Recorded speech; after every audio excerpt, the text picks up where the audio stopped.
right, here we are in the Vicky 3 Academy, and we're discussing Ironclad technology today. So this is sort of a follow-up slash sister episode to the Gantry Cranes episode, but I just wanted to make sure that it came through that not only are these things inextricably linked, but they're linked and they're powerful. So that's why we're doing an Ironclads video. The Gantry Cranes video, I think I'm going to have to just add a caveat here that why industrial ports are strong. I don't know if I went over this in that video or not.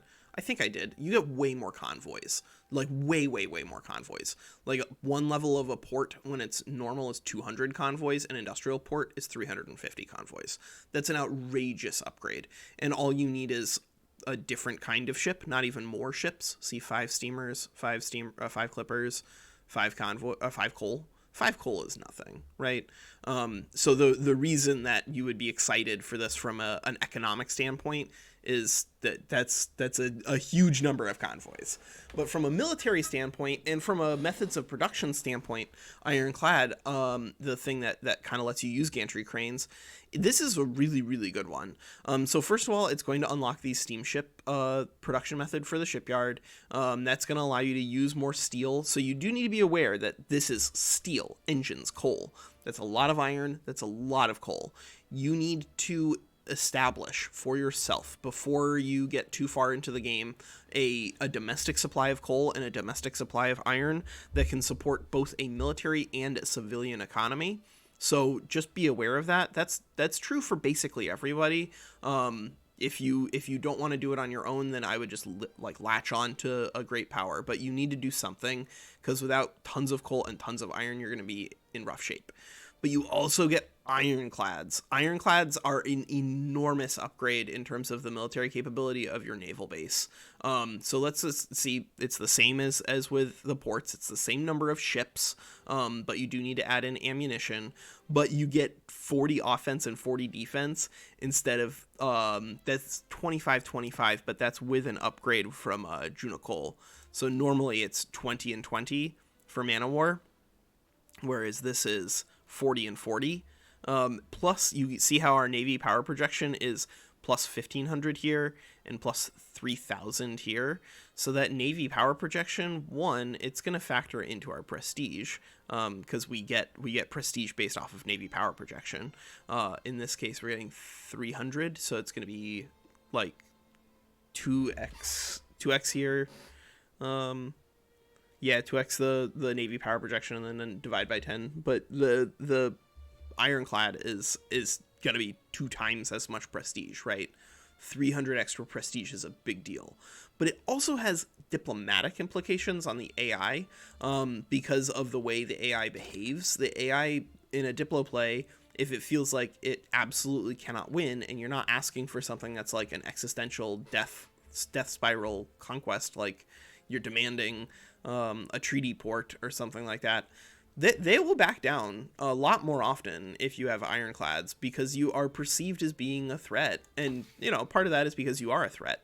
But it's an enormous diplomatic coup to have access to the Ironclads, both because of the prestige as well as the ability to just not have to fight. But when you do fight, the fact that your stats are double your opponent's means that if you're fighting someone who does not have Ironclads and you do, your Navy is going to rip them apart, because their Navy would need to be enormous, and I mean enormous, in order to have a reasonable shot at preventing your Ironclads from sort of just operating with impunity, because of that increase in stats. Also, you get to use steamers in your whalers and your fish. That's cool. I mean, it's not like a big deal, because neither of these resources are particularly good right now. But fish aren't bad once you start getting into like canneries and stuff. So don't neglect that aspect of the game either. And then, of course, Ironclads are also sort of like the replacement resource for Man of War. And so if you're going to run any of these more advanced production methods on your naval bases, which you'll want to, then you're going to need, like torpedo boats. You're going to need...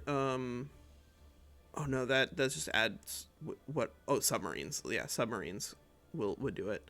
It's going to add more Ironclad consumption here.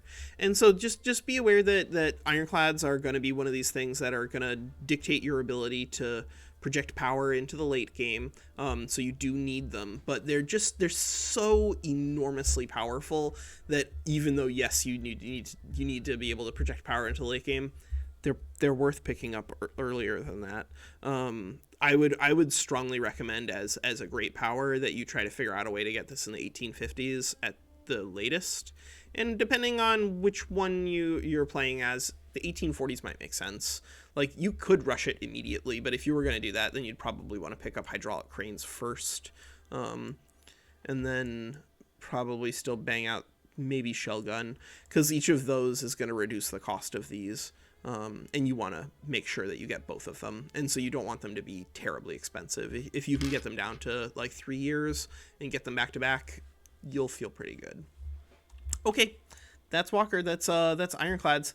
Like and subscribe for more content. I am doing Let's Plays, but they're like mostly just I want to play the game. But I promised Eileen that I would try to, focus on the YouTube channel. And I'm having a blast, but I'm definitely I'm itching to play some Victoria 3 sometimes, and so that's what my Let's Plays are. They're pretty low effort, me just playing a video game and talking, but if you want that sort of content, it is here too. But the Academy stuff, I promise will be stuff that I am going to actually timestamp.